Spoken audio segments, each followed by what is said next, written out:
Welcome back once again to the Do You Like Films podcast. My name is Shaun, and I'm joined this time by only Michael. Hello, I'm Michael. Yeah, only Michael. Yeah, wait a minute. Who's this that's walked in the room? Hey guys, have you got any weed? Get out of here, Curtis. We don't want you this week, you stupid twat. Was that an impression of Curtis? No, that was Curtis. He was here. Was it? And now he's gone? Yeah, he's left. He was very silent, didn't make any noise apart from... Yeah, that wasn't a very good impression. Anyway. It wasn't. So thanks for joining in to the podcast again, Do You Like Films? We're talking this week about a type of film, the documentary.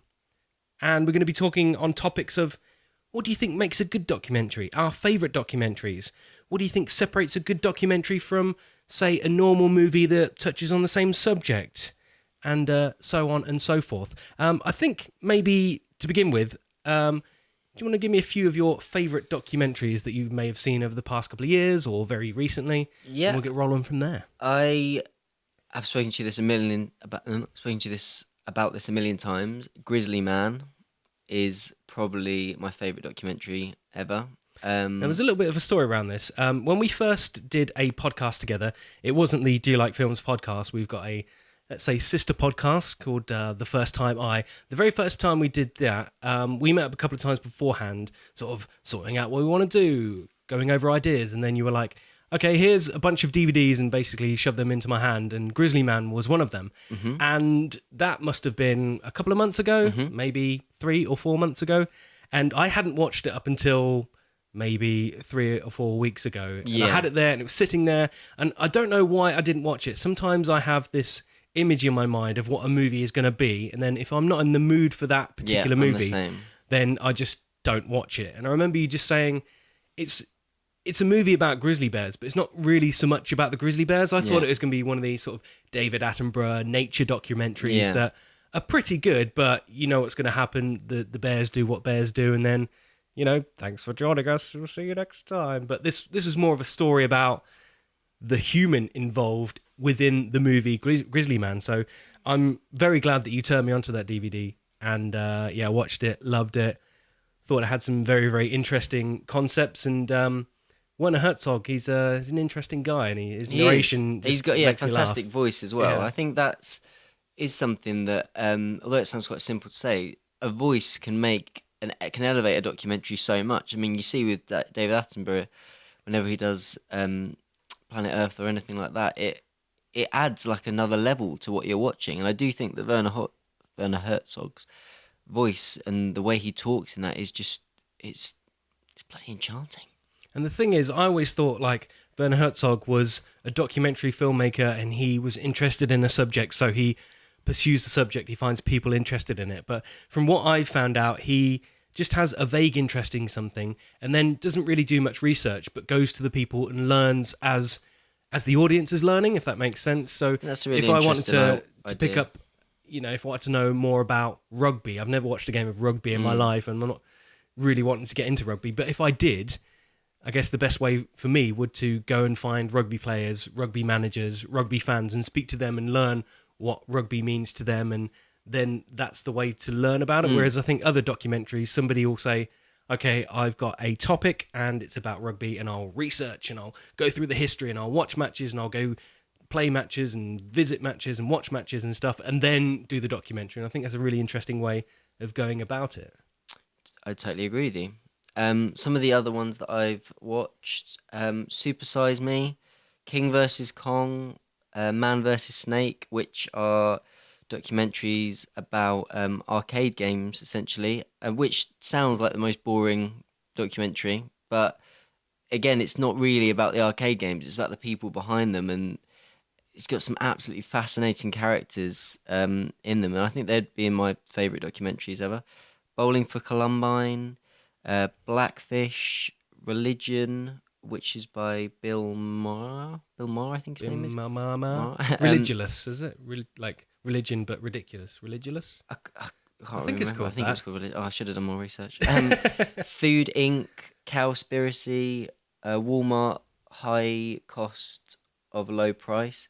One type of documentary I love is the little guy taking down the corporation. I'm well well behind that. And those last three that I mentioned are all about that, really, just about how um, just how much in America control the meat market has, and how they choose to sell their products, and how it all looks so beautiful when you see it on the shelf and stuff like that. Not the slaughtering of innocent animals that goes on behind closed doors. And I think I like in a documentary something that shows you what's going on behind. Do you know what I mean? Rather than just the image that we're presented, it questions, is this right?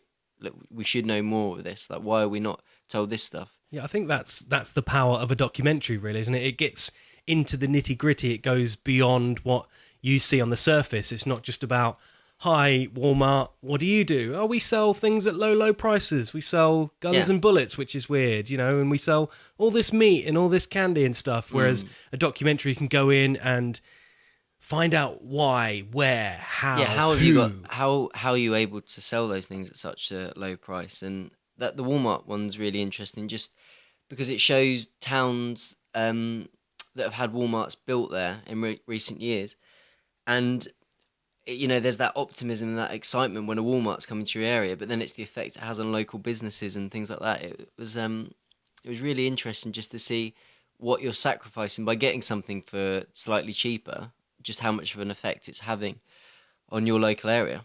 Yeah, and do you think that's kind of the key to a good documentary? It's a movie that moves you or changes your mind on a certain subject, because I've watched Blackfish before, and I never really thought about animal welfare and, SeaWorld and things like that. You just assume that it's this big, massive corporation and they have millions of people through the doors each week and they entertain kids and families alike. And you see whales and dolphins and seals doing all these tricks. You just assume that they're always treated with the best kind of care and attention. And then this documentary goes in and beyond, and you realise just how miserable these animals are. And it really changes your mind and sways you in a certain perspective. And it shows just if a documentary really catches an audience, just how much of an effect it can have. Like with Blackfish, like the amount of people that go to SeaWorld now compared to what it was before that documentary has gone down dramatically.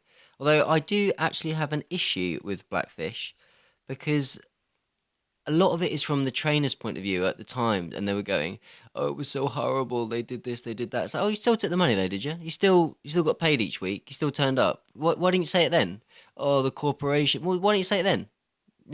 I found that infuriating. It was like, oh, it was so bad. You still got that money, and now you're slagging it off. Do you know what I mean? Kind of think, if you really cared, you'd have said, right, I'm not doing this anymore. This isn't right.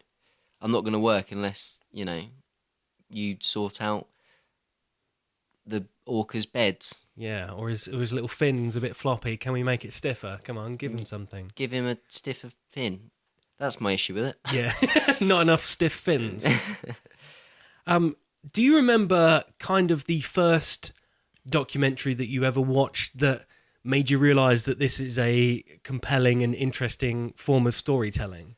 I think in terms of film documentary rather than sort of a TV show, a TV documentary, it would have been Bowling for Columbine, the Michael Moore. Well, that's very interesting, because that was my first kind of step onto the documentary and how powerful a documentary can be. So I remember when I was in sixth form, I don't remember what happened, whether we all had a free period and or the teacher was just like, you guys need to watch this. Have you seen this? Do you know what's happening? Have you heard of the Columbine massacre and stuff like that? And we were like, no, we were just kind of dumb teenagers, and we were into our music and our skateboarding and learning history girls. Girls, yeah, of course, yeah. All the girls.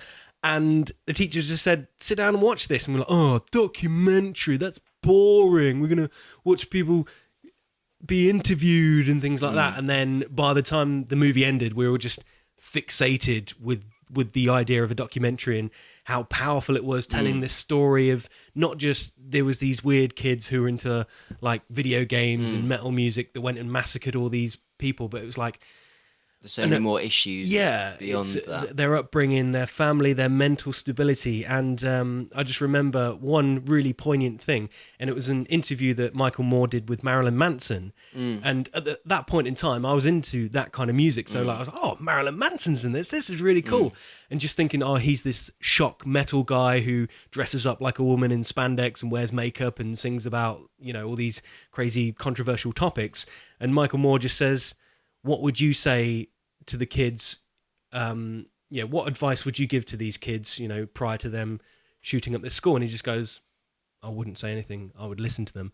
And I just remember just going, mind blown that, this guy, Marilyn Manson, can have such a profound thought, and not just like, what would you say to them? It was like, I would listen to them and make them tell me the reasons that they're going through all this pain and torture and things like that. And that just kind of opened my mind to the power of documentary filmmaking. And went the on moment that I took from that film was when he goes into a bank and gets a gun for setting up an account in a bank. Like, I just found that just mind-blowing that it was that easy, and it totally, I had no knowledge about guns in America or anything before that, just how accessible guns are. And like, it was almost saying it as like an English person talking about, this is weird. Do you know what I mean? It was quite interesting to see an American saying, why is this the way it is? This is odd. Like, this shouldn't be right. And when he went to Canada and just comparing the gun culture in Canada to America, I found that fascinating. Two countries that are right next to each other. They're quite similar in a lot of ways, but when it comes to guns, one is just so different to the other. Yeah, and he goes from, like, was it Detroit or Chicago or somewhere where everybody's locking up their doors and they've all got guns under the pillows, and then you go just over the border and they're like, no, we just leave our door open. We're not really worried about people going in and robbing our place. And do you keep a gun under your pillow just in case somebody comes out? It's like, no, that's what the police are there for. If somebody comes to rob my house or whatever, I just call the police and they come take care of it. And I think that's the power of a documentary that can really sort of open your eyes up to new things. And I think that's why I think I like documentaries so much, because 90% of it, you got to imagine, is real. A lot of it's subjective. If you're interviewing somebody and they've got a gripe, like you said in Blackfish, the employees there, that 10 years on, they're going, wow, that was a bit shit, wasn't it? Well, I didn't like the conditions. Like, why were you there for 10 years, So there's a lot of artistic interpretation, but I've watched documentaries on things that I'm not really interested about, but I still enjoy it, and then it makes me aware of the situations. Like, I'm not a big drugs guy, but I watch a lot of documentaries on drugs and things like that, and the power of different countries and their laws and things like that. And like, I've never smoked marijuana, but like, I kind of get why people do it. There's interesting things about why people do it. There are other benefits. There are medicinal benefits. It's really interesting that it can just open your mind and change your perspective on life, really. Yeah, I totally agree with you on that. And I think, what do you prefer in a documentary? Do you prefer it to have a point of view as it goes in, or do you prefer it to sort of say, here's one side of an argument, here's another side of an argument? Because that religious documentary with Bill, I always forget his name, Mayer, he is very anti-religion, and throughout the documentary you get that point of view. And generally sort of people are impartial when interviewing things like that, they'll sort of always play devil's advocate and ask, well, why do you feel this, why do you feel that? Whereas he's like, well, this is wrong, here's why I believe it's wrong. And do you prefer that in a documentary, or do you prefer someone to be asking pretty much the opposite to whatever someone answers, saying, well, that's your point of view, well, how do you feel about these people? Or do you prefer someone to have a point of view? You know what, I'm quite open-minded about documentaries. I quite like those types of documentaries that somebody's so steadfast, they go in and they have a point of view, and they start off with that point of view, and then they finish off with that point of view, and it's more of a documentary to just say, this is how I think, and these people support my view, rather than somebody. Well, I guess Michael Moore, you could say he's in that camp as well, whereas he was never going to go into Bowling for Columbine and say, was it good what they did? Is it good that we have such access to guns? You can go into Walmart and buy bullets, and you can open up a bank account and buy a gun. Is that a good thing? Obviously, he was never going to go in, but then he discovered something else. He discovered the people behind it, and they talked about it, whereas Bill Maher, he was, I don't like religion. Here's a lot of people that either do like religion or don't like religion, and that's their point of view on it. Which I can, I can understand that, and it brings me to another. I guess you could call it documentary, but it's more of a special. Did you ever watch Making a Murderer? I tried and I couldn't get into it. Could you but not? I've only ever heard good things about it. Yeah, and that's another thing. Like, I get that the filmmakers had a point, and they wanted to portray that point. There's Stephen Avery, who I believe the filmmakers thought was innocent, and they made everybody that watched it think that he was innocent. But I've read in articles and stuff that they may have left a few details out that might have swung other people's sort of votes, let's say. And I think that's kind of the bad thing about a documentary. If you've got a idea going in, or you've got an agenda, that you can be like, right, okay, I want everybody to believe that this guy is innocent, so I'm only going to display the evidence that proves that, and leave out the evidence that may make people question it. Like, is that a good thing? Is that a bad thing? Or do you, like, similar to your question, what do you think on that subject? I think that the best way to be is probably to be open to other people's points of view, because I think that maybe it gives it more of a story feel if you do feel like a point of view can be changed. If you go in something so adamant, this is how you believe, and then you come out of it, even if it's slightly differently, not saying that you change your beliefs, but you're sort of like, oh, maybe I see why this person sees that. That can only be a good thing for the story, because you've gone on a journey type thing. Whereas if you're exactly the same as you were at the start, that's not as interesting. Yeah, well, I guess that's more, you're being more informed by the documentary. I guess that's more of an informative documentary than it is an experiential documentary. Whereas I felt that The Grizzly Man was more of an experiential, because you're living through this guy. Timothy Treadwell. I was just thinking of his name there. Yeah, you're living through his eyes, and you're trying to understand the complexities behind the character, let's say. Is this guy just a little bit off the edge? Does he have some social and mental issues? Is he really, really into grizzly bears so much that he's willing to give his life for the grizzly bears and things like that? And the documentary isn't really about the bears, it's about him, and it's about his journey in the way, like, we both watched the movie, and I think we both have different outcomes. I remember you telling me that it's this weird documentary about this guy who has a thirst for fame and wants to be on TV and be loved and things like that. But I didn't really get the same perspective. Do you think that makes a good documentary? Yeah, definitely. I think that the fact that we came out looking at it similar in some ways, but different in other ways, I think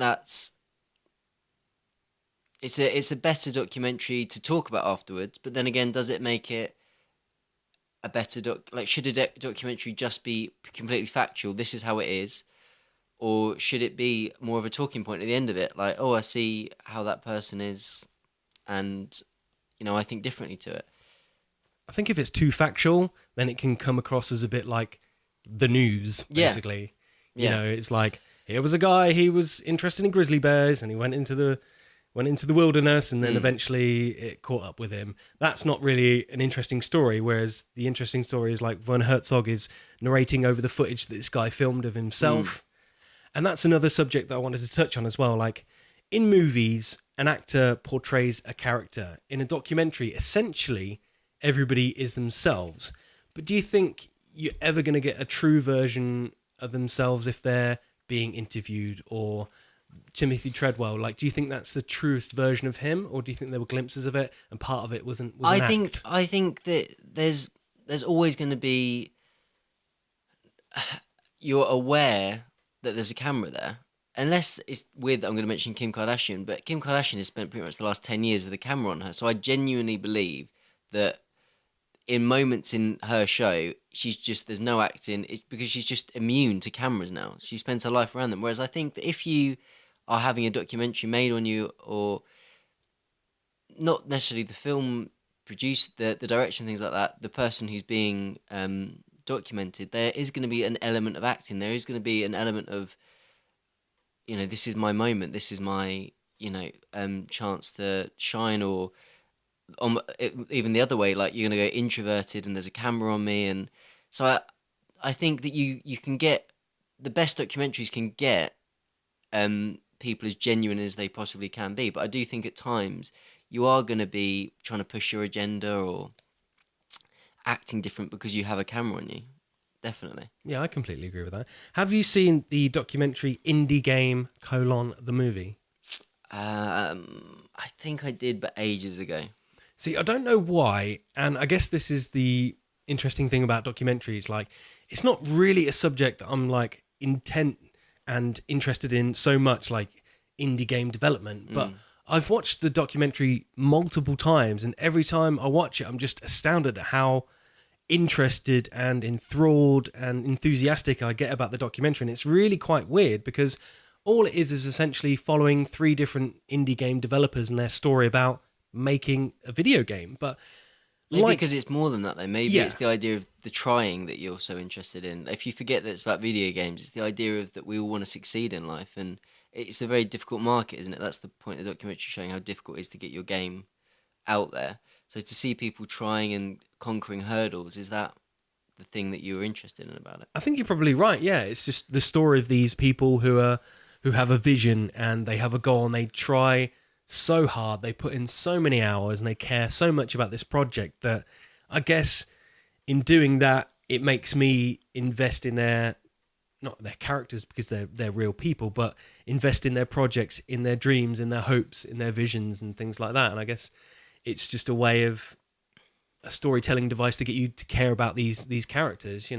Everybody, well, almost everybody in the world, I'm sure, has a passion about something, and if you can, I guess, not differentiate, or you can make it, my passion is X but their passion is Y, but because we both share a passion of something, we can relate to it. I guess that's where it's all really, really interesting. Like you mentioned about the King of Kong documentary and the Man vs. Snake documentary. It's not so much about the video games because one is Donkey Kong, which isn't that much of an interesting video game, and so is Nibbler, which is like for the millennials out there. If you had a 3310, it's Snake. It's basically that on a huge arcade game, but it's more about their journey and their hopes and dreams, and they just want to be the best at this one particular thing. I think everybody can relate to that, and I guess that's the power of a good documentary, whereas I can't relate to Stephen Avery and making a murderer because I've never been put on trial, but that's an interesting thing to watch. But I've played video games and I know how exciting it can be to be the best at something or to try and be the best and just put in so much effort, and then if you succeed, you succeed, and if you don't, you don't, Speaking of video games, have you seen the documentary? I think it's called Atari, or on the ET video game. Yeah, I've watched You watched that, it. yeah. That's something that you just think it's quite simple, really. You just think a game didn't do very well and they buried a load in the desert. So the documentary is about them trying to find these games that were. It's like a legend, buried. isn't it? Like a myth of, like the game developers just buried all these games somewhere in the desert and, we've got to find them. But that's not really the point of the documentary. Neither is documenting how the game was made. That's not about it's.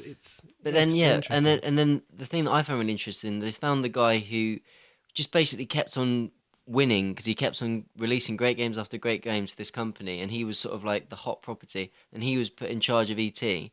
And then it's just so interesting seeing a man, get told, oh, the time you've got to do it's been cut in half. There's even more pressure because like Steven Spielberg says, oh yes, the game's fantastic and things like that. And there's more pressure, and then seeing him talk about it, and he actually, when they actually get the video games, they find one, he starts breaking down. He gets so emotional because it's obviously such a painful moment in his life, and that becomes just such an interesting documentary. And again, I think something you said that is so true is a documentary can give you a subject where you think, why would I want to be interested in that? And then within 10 minutes, you're thinking, all right, I get why I like this, and the characters in it. Like especially in the like King versus Kong, they're going to be strange people because they're obsessed with arcade games, and there's still something so human about them at the same time. I think I don't know. I just love documentaries. That's what I want to say. I guess that's the whole point of this podcast. Really, is just for us to discuss what we like and why we like documentaries, and a few of our favorite ones, and kind of get in depth about them. But I guess that's just it, really, isn't it? We do love watching documentaries. Like, I'll go through a spate of just watching documentary after documentary, and even if I'm not interested, I watched a documentary called Wiener. Have you heard of it? I have not. Nothing to do with wieners. It's about this guy called Anthony Weiner, who was a mayor of New York, and he became disgraced. And this is a documentary of him and his sort of rise back up again. He became disgraced because... He sent a picture of his wiener. Yeah. So it's to do with wieners. Well, I guess know so. Anthony Weiner, yeah. Yeah, essentially. So he was like sexting other people, and it's all about his marriage and stuff. And that kind of goes away. And then the next election for New York mayor comes up, and he's just like, right, that's in my past.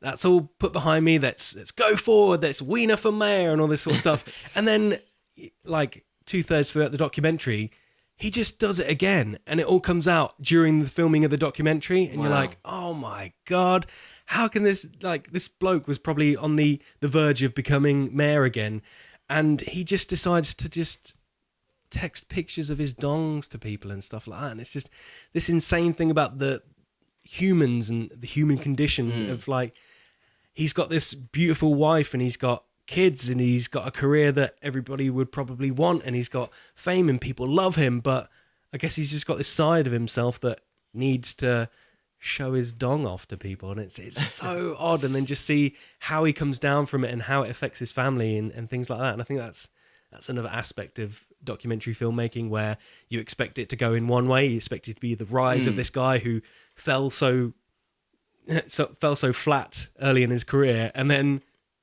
history just repeats itself. I think there's another thing about documentaries that they have over films, is that, you know, generally they are based on events and based on real people. So when you're watching a film, you have to use your imagination to say, right, I'm imagining this is the world I'm in. I'm watching this film and these things are happening for real. So, but whereas when you're watching a documentary, maybe you do get more invested because you think, God, these crazy things actually happened. You know, this is a real man or this is a real woman that this is based on. Yeah, I think that's really, really interesting. And we've done podcasts in the past, and it hasn't come up yet, but we talked about earlier off podcast the documentary "The Death of Superman Lives." Yes, which is so interesting. Anybody interested in superhero movies and Superman the character, this documentary is basically about the failed attempt that Tim Burton had of making a Superman movie, and I guess it was going to be about the death of Superman, and Nicolas Cage was going to play Superman, and it just all sounds completely out there, but it's such an interesting documentary because it interviews the people that were going to be involved in it. It has a bit of backstage and B-roll footage of like testing of Nicolas Cage with his long flowing hair in the Superman suit, and how kind of off kilter they were going to go with it, and the fact they got 2 weeks away from filming, I think it was, before it was pulled, which is just crazy to get that far in. And that's such a good documentary as well, because we talked about characters before. I can't remember the name of the guy, but he was Barbra Streisand's hairdresser, and then he became a producer in films. He's a bit of a mental guy, wasn't he? And he's so interesting because there's a bit when they're talking about, right, in this scene we want this, and then he just comes in and goes, I want ninjas. I want Superman to fight ninjas in this scene. And that's just from seeing how films are made, that's such a fascinating thing to watch. When you think of a film, you can't think of how complex and how many different people's opinions. Imagine how hard it is already. And then you've got a guy, I think he said as well, I want him to fight a polar bear.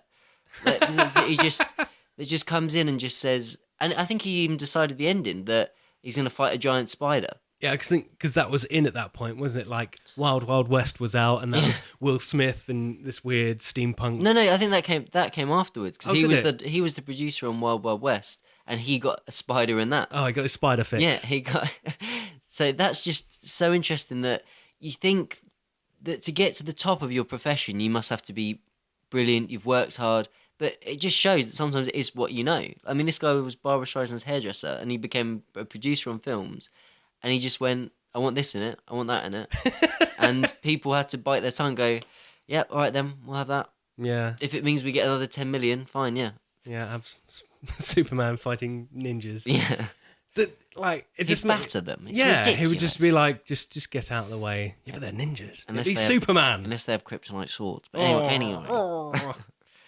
Anyway, if you don't have anything else to say about documentaries, is there anything else you'd want to suggest to people? Is there anything off the top of your head that you can think of? There's one documentary this is not a film documentary, it was a TV documentary I watched called The Boy Whose Skin Fell Off, and I think it's on Channel 4. And you should probably get it on 4AD. And it is just it's an emotional roller coaster. It destroyed me. And I think it's a better documentary if you don't know anything about it. Yeah. So for the one guy listening, Pete, give it a go.